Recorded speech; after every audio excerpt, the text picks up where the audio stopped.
Di video kedua ini kita akan membahas tentang retensi rate, apa itu dan apa pentingnya untuk mengetahuinya. Langsung saja saya bahas di sini. Retensi rate search.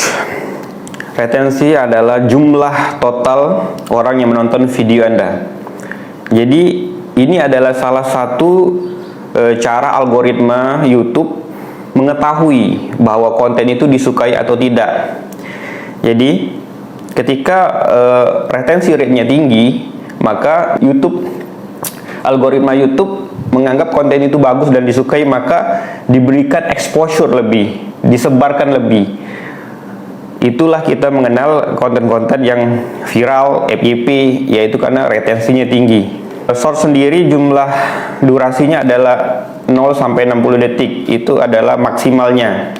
Jika Anda membuat video dengan durasi 60 detik dan orang menonton sampai habis, sampai 60 detik, itu retensinya 100%. Tapi kalau orang cuma nonton sampai setengahnya, itu di 30 detik misalnya dia skip, itu 50%.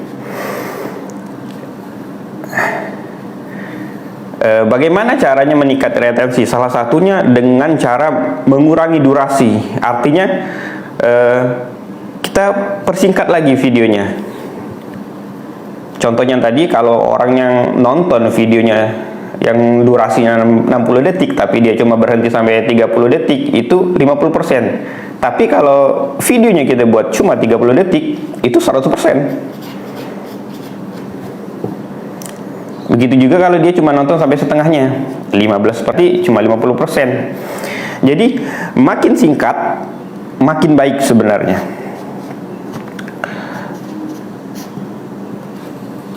Jadi tidak ada durasi yang patokan harus berapa detiknya, itu tergantung daripada konten kita.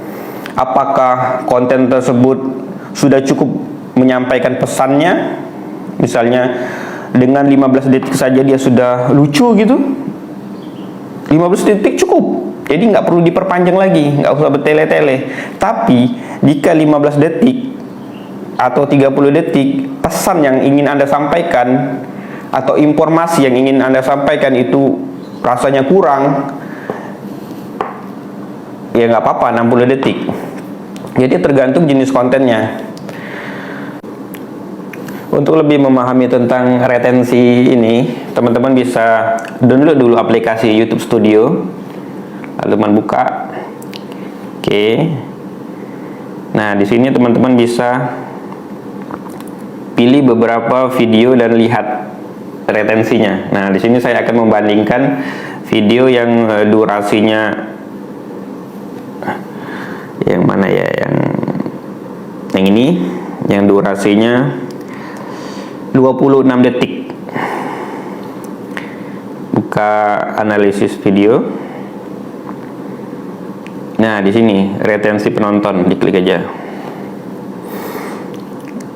Nah, di sini bisa kelihatan retensinya tuh 77%. Ini lumayan bagus nih, di atas 50%. Jadi artinya ketika orang nonton, dia betah, minimal lebih dari setengahnya nonton. Kita lihat grafiknya gerak nih. Nah, dia stabil di sini karena dia penasaran ada apa gitu. Jadi sebagian besar di atas 50% orang nonton sampai habis. Ini yang durasinya 26 detik. Coba kita lihat yang durasinya lebih pendek. Yang ini coba ya.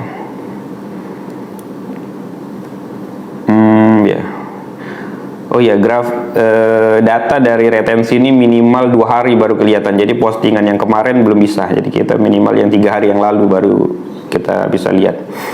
Oke, yang ini durasinya 13 detik, hampir separuhnya.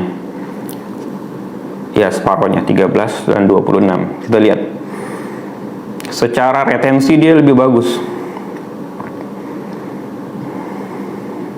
Retensinya 133.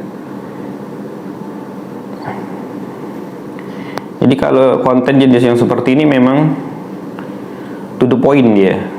Ada setup, ada punchline. Jadi orang langsung kebiasaannya nggak skip ya, nonton sampai habis karena cuma singkat sekali. Nah, ini yang video. Kalau dalam contoh ini yang lebih singkat lebih bagus karena saya ambil di tema parodi ya, yang lucu.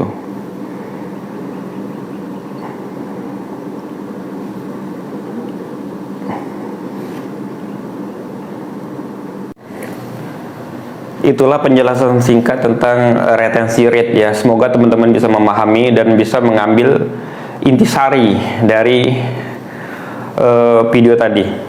Jadi sebenarnya YouTube sendiri dari penamaan YouTube Short itu sudah memberikan semacam pesan tersirat ya. Ya, short, arti short itu pendek. Jadi semakin pendek semakin bagus.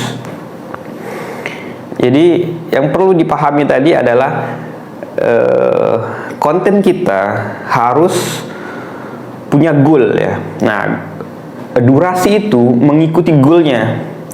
Apakah goalnya adalah pesan yang tersampaikan? Jadi kalau durasinya pendek, pesannya nggak nyampe, ya jangan pendek, diperpanjang, nggak apa-apa. Tapi kalau dengan durasi yang singkat, 15 detik, atau maksimal 30 detik lah, goalnya adalah membuat orang tertawa atau menyampaikan sebuah informasi, itu sudah tercapai, stop di 30 detik aja, lebih singkat lebih bagus.